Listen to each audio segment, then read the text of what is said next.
BRS party వాడు ఏం చేసిండు, కాంగ్రెస్ పార్టీ వాడు చేసిండు, ఎవరికి ఓటేయాలో ఒక్కసారి వచ్చి నాకు ఇలా కాళేశ్వరం గురించి, ఇలా మేడిగడ్డ గురించి ఇక్కడ స్వయం ప్రకటిత మేధావి సబ్ కాంట్రాక్ట్ తీసుకున్నాడు. ఎల్ఎన్టీలో బెదిరించి సబ్ కాంట్రాక్ట్ తీసుకుంటే ఇలా మేడిగడ్డ మొత్తం కూలిపోతుందడా. ఈ స్వయం ప్రకటిత మేధావి గుండె మీద చేసుకొని నీ భార్య పిల్లల ప్రమాణం చేయి. ఇలా మేడిగడ్డ సబ్ కాంట్రాక్ట్ ఎల్ఎన్టీని బెదిరించి నీ కుటుంబానికి ఇప్పించుకున్నావా లేదా చెప్పు. నువ్వు మేధావి, నీ మేధావితన పేదల కోసం మేధావితనం పనిచేయాలి, పేదల భక్తులు బాగుపడడానికి మేధావితనం పనిచేయాలి.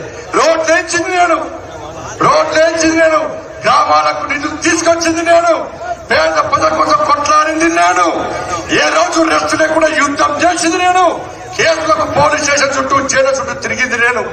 ఏ నాయకుడు తిరిగినాక ఒక్కసారి ఆలోచించండి, ఏ నాయకుడు మీకోసం కొట్లాడినాక ఒక్కసారి ఆలోచించండి.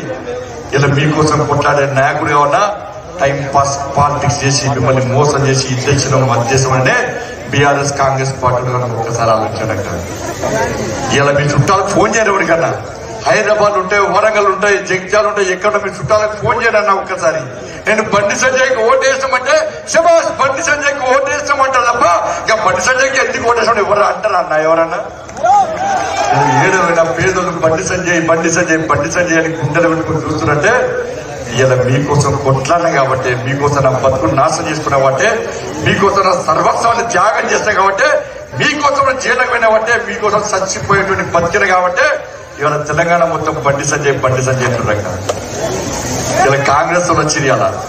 కాంగ్రెస్ వాళ్ళు ఈ అన్ని బడ్జెట్ కాంగ్రెస్ వాళ్ళు అన్నారంటే కాంగ్రెస్ వాళ్ళు ఏమంటారంటే 2500 రూపాయలు వల్ల మహిళలకు ఇస్తారట. ఇచ్చినా ఎవరికైనా రైతులకు 15,000 రూపాయలు అకౌంట్ లో వేస్తున్నాడు. వేసిండ్రు అక్క ఎక్కడైనా పడ్డాయి ఎవరికైనా? 500 రూపాయలకే సిలిండర్ ఇస్తాడా ఎవరికైనా? ఇచ్చిండా అక్క ఎవరికైనా? 4,000 రూపాయల పెన్షన్ ఇస్తాడా? ఇచ్చిందా ఎవరికైనా? రైతులకు 2 లక్షల రుణమాఫీ చేసిందా ఎవరికైనా? ఇవన్నీ బడ్జెట్ పెట్టింది. రాష్ట్ర ప్రభుత్వం బడ్జెట్ పెట్టింది. వాళ్ళు ఇచ్చిన హామీలను నెరవేర్చడానికట 53,000 కోట్ల రూపాయల నిధులు కేటాయించినట.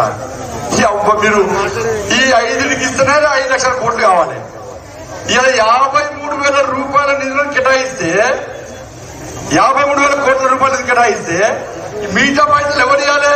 మీరు ఇచ్చిన హామీలు నెరవేర్చడానికి నాకు తెలిసి 5 లక్షల కోట్ల రూపాయలు కావాలి. 53,000 కోట్ల రూపాయలు ఏడు సరిపోతాయి.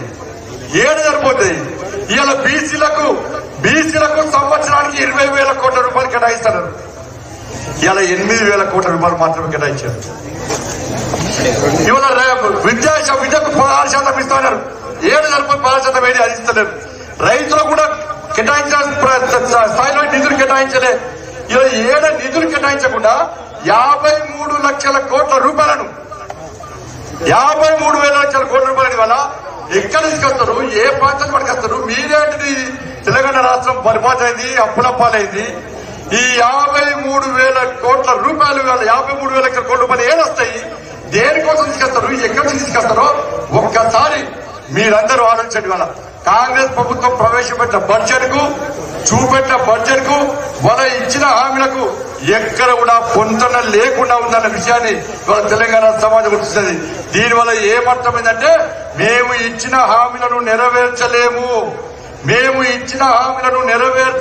అని చెప్పి ఇవాళ కాంగ్రెస్ పార్టీ చేతులు చేసిన విషయాన్ని ఒక్కసారి తెలంగాణ సమాజం గుర్తుంచుకోవాల్సింది అందరికీ చెప్తున్నా. ఇదంతా బతు మొత్తం నాశనానికి ఎక్కడ లేవు. ఒక్కొక్కరి పేరు మీద లక్షల రూపాయలు అప్పులు ఇవ్వాలి మన పేరు మీద. ఇలా ఏడవైనా కూడా మోడీ. ఈ ఎన్నికలు ఇక్కడ సంబంధించిన ఎన్నికలు కాక కాంగ్రెస్ పార్టీ ఓటేస్తే దేశంలో రాహుల్ రాజ్యం రావన్నా, మోడీ రాజ్యం రావన్నా ఒక్కసారి వచ్చండి. బీఆర్ఎస్ పార్టీ బతికేపోయిందంటే నాకు కరికాండా ఘాట్ అయిపోయిన పరిస్థితి. అటు కాకుండా ఇటు కాకుండా అయిపోయింది బీఆర్ఎస్ పరిస్థితి. కాబట్టి దయచేసి ఆలోచించండి. ఏం చేసినా మేము పివి నరసింహారావు ఉన్నారు కదా, పెద్ద మనిషి బాబా గారి, ఆయనకు భారత రత్న కేంద్ర ప్రభుత్వం ఇచ్చింది. మంచిదా కదా? ఆయనకు భారత టీఆర్ఎస్ అంటాడు మేము లెటర్ రాస్తే ఇస్తామట. వీళ్ళు లెటర్ రాస్తే మోడీ అని చెప్పారు. మరి చిరంజీవి లెటర్ రాస్తావా? స్వామినాథన్ లెటర్ రాస్తావా? ఇలా పివి నరసింహారావు చచ్చిపోతే శవాన్ని కాలకుండా వాళ్ళకి అవమానపరిచిన పార్టీ కాంగ్రెస్ పార్టీ. పివి నరసింహరావు అడిగారు కూడా అవమానపరిచిన పార్టీ కాంగ్రెస్ పార్టీ.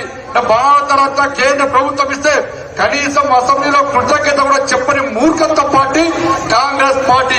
ఇలా పివి నరసింహరావు పేర్కొని ఎమ్మెల్సీ ఎన్నికల్లో గెలిచి ఎమ్మెల్సీ ఎన్నికలుంటే జయంతికి వచ్చిన కేసీఆర్, పివి జయంతికి వచ్చిన కేసీఆర్ ఎమ్మెల్సీ ఎన్నికలకు గెలిచిన తర్వాత పివి నరసింహరావు వర్ధంతికి రాలే. 10 కోట్ల రూపాయలు కేటాయించి ప్రపంచమంతా పివి నరసింహరావు జయంతి ఉత్సవాలు చేస్తున్న కేసీఆర్ ఏవుల్ని ఫ్లెక్స్ కట్టి పివి కుటుంబాన్ని, పివి నరసింహరావును అవమానపరిచిన మూర్ఖుడు ఈ గతంలో రాష్ట్ర ముఖ్యమంత్రి కేసీఆర్. అరే అక్బరుద్దీన్ ఓవైసీ పివి ఘాట్ కూల్ చేస్తా అంటే కనీసం స్పందించని పార్టీలు ఈ కాంగ్రెస్ బీఆర్ఎస్ పార్టీలు. నేను స్పందించిన అరే అక్బరుద్దీన్ ఓవైసీ నీకు దమ్ముంటే పివి ఘాట్ మీద చేయాలి, పివి ఘాట్ మీద ఎన్టీఆర్ ఘాట్ మీద చేయాలి.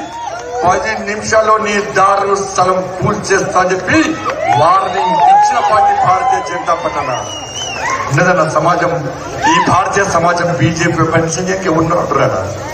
బండి సంజయ్ ఇంకా రాముడున్నాడు, బండి సంజయ్ ఇంకా రామ భక్తుడు హనుమాన్ లాంటి నా నరేంద్ర మోడీ ఉన్నాడన్న.